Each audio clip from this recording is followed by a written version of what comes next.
Desert Springs heißt diese Anlage. Und obwohl ich noch nie in den USA oder in Arizona gespielt habe, so in etwa stelle ich mir das in Arizona vor. Der Platz ist nur dann leicht zu spielen, wenn man auf den Fairways bleibt. First time that you're playing here. Yes, first time we've ever played on this course. And what's your impression so far? Very good.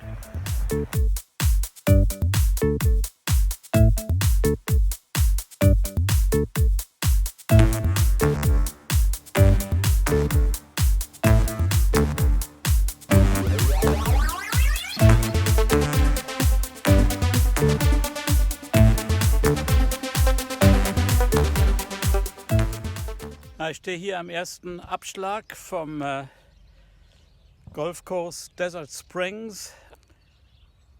Drumherum einige schicke Villen.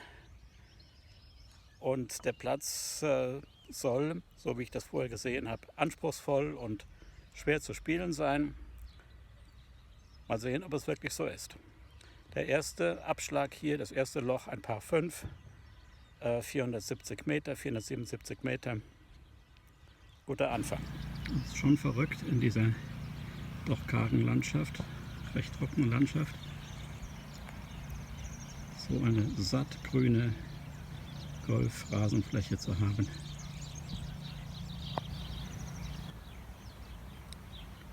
Ein Sandhindernis auf dem Weg zum Grün. Die Bunker sind alles andere als ohne.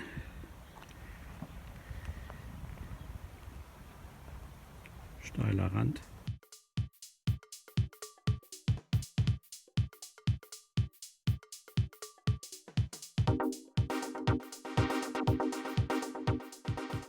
Das zweite Loch, ein Par 3, 142 und 45 Meter in Richtung dieser künstlichen Burg.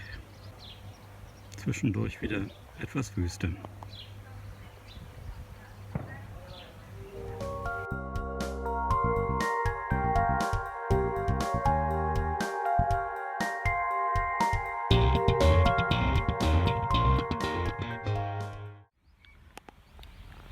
Noch ein Par 5, das dritte Loch, 460 Meter und 470 Meter etwa. Wiederum gibt es rechts und links Sand, Kakteen, out of bounds.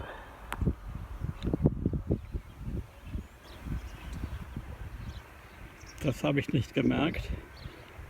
Ein tiefer Fairway-Bunker mitten im Fairway, ungefähr auf der Distanz meines Abschlags.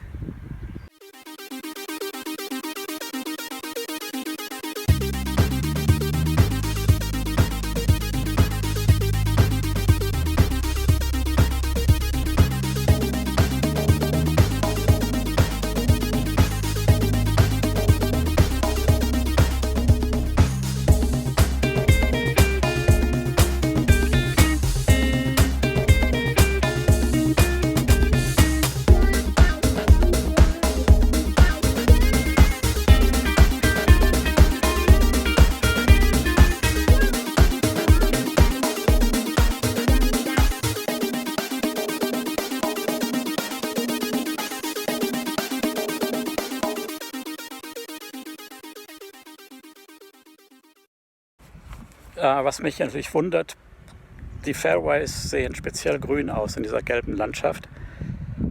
Ich habe einmal einen Traktor gesehen, der hier ziemlich viel Düngemittel verteilt hat. Ich weiß auch noch nicht genau, wo das Wasser herkommt. Vielleicht finde ich jemanden, den ich fragen kann.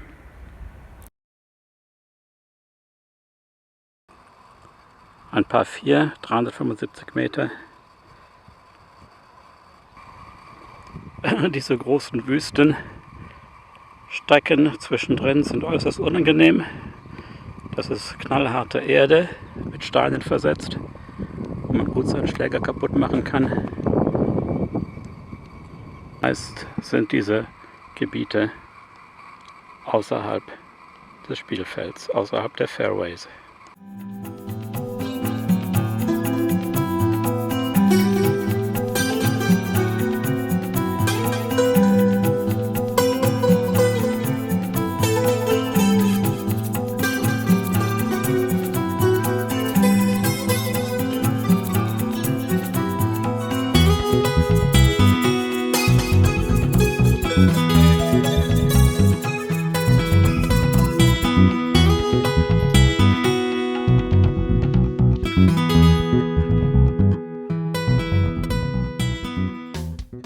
etwas verwirrend.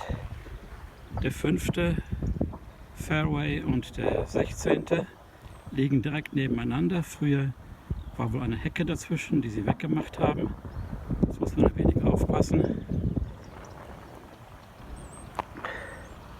Wenn hier viel Betrieb ist, muss man jedenfalls darauf achten, ob hier in der eigenen Schussbahn des 5. Loches nicht jemand vom 16. Loch kommt und auch mitten auf dem Fairway steht. Der Eingang zum Grün hier ist ziemlich schmal und mal wieder von tiefen Bunkern geschützt. Ziemlich schwierig hier wieder rauszukommen, sollte man drin landen. Ich habe Glück gehabt und bin hier vor dem Grün.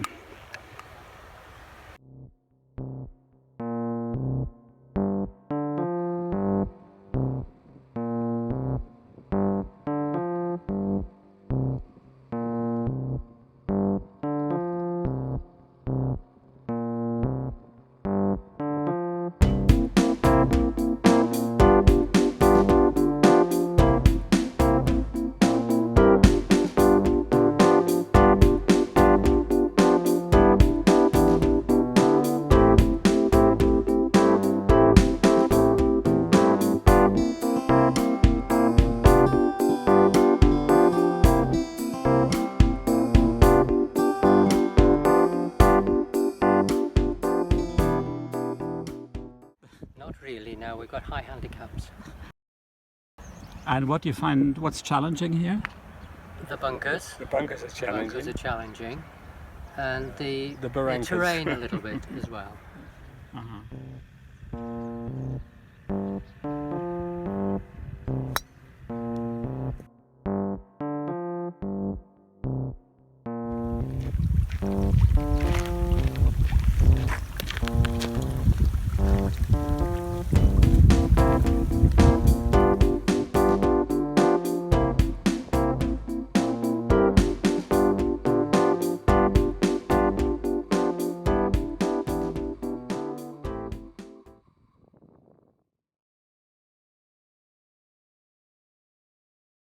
Nachher wieder so ein Fairway-Bunker, nochmal Glück gehabt.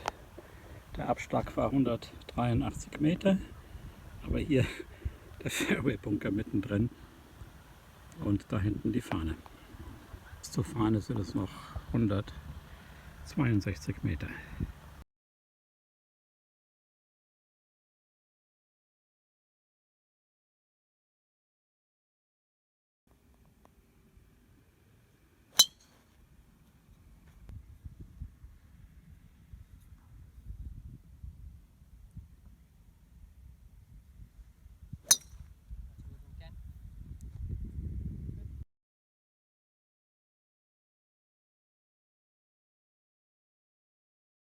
Ein trickreiches Par 3, 160 Meter, aber eine riesen Sandwüste vor dem Grün, also eigentlich ab dem Abschlag bis kurz vor dem Grün und außerdem ist vor dem Grün noch ein Bunker. Endlich mal ein Schlag mit einer Birdie-Chance, was noch gar nichts heißt hier bei diesen schnellen Grüns.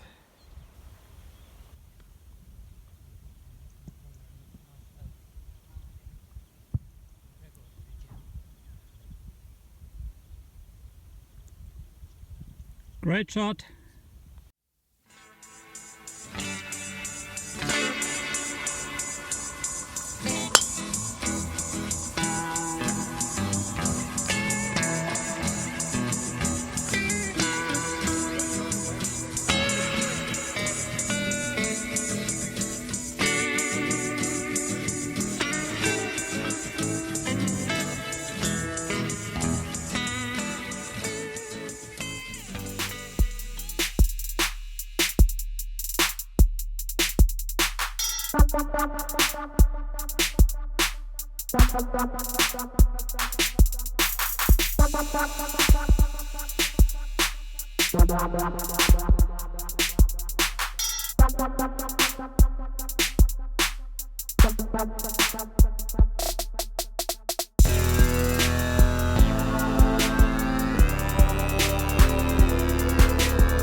Diese Anlage hier und die Wohnparzellen wurden offenbar vor etwa 20 Jahren von einem englischen Entwickler aufgebaut.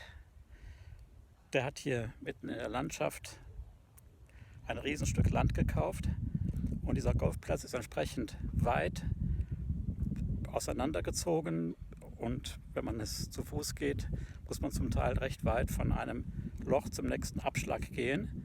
Deswegen haben hier etliche Leute auch ein Wägelchen. Der Platz ist nur dann leicht zu spielen, wenn man auf den Fairways bleibt. Denn wenn man ein bisschen zu weit rechts, ein bisschen zu weit links spielt, dann ist man direkt in diesen Wüstenteilen, in diesen Wüstenlandschaften und der Ball ist dann entweder verloren, weil er sehr komisch gesprungen ist oder er ist sehr schlecht spielbar. Dann gibt es eine ganze Menge trickreiche Bunker, die in den Fairways immer dann angebracht sind, wo der Ball vielleicht landen sollte, wenn man die Fairway einigermaßen trifft. Es gibt nur einige wenige Löcher, die eigentlich keine Bunker haben und die sind dafür dann etwas hügelig oder man kann sie nicht so gut einsehen. Das ist also ein sehr, sehr interessanter Platz hier. Ungewöhnlich, sowas habe ich noch nie gespielt.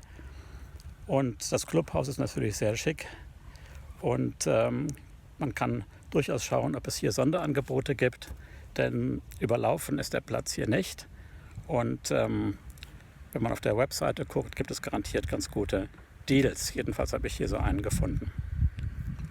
Die Par 3 fand ich recht schwer, weil entweder ein großes Stück Wüste davor ist oder steile Bunker vor dem Grün.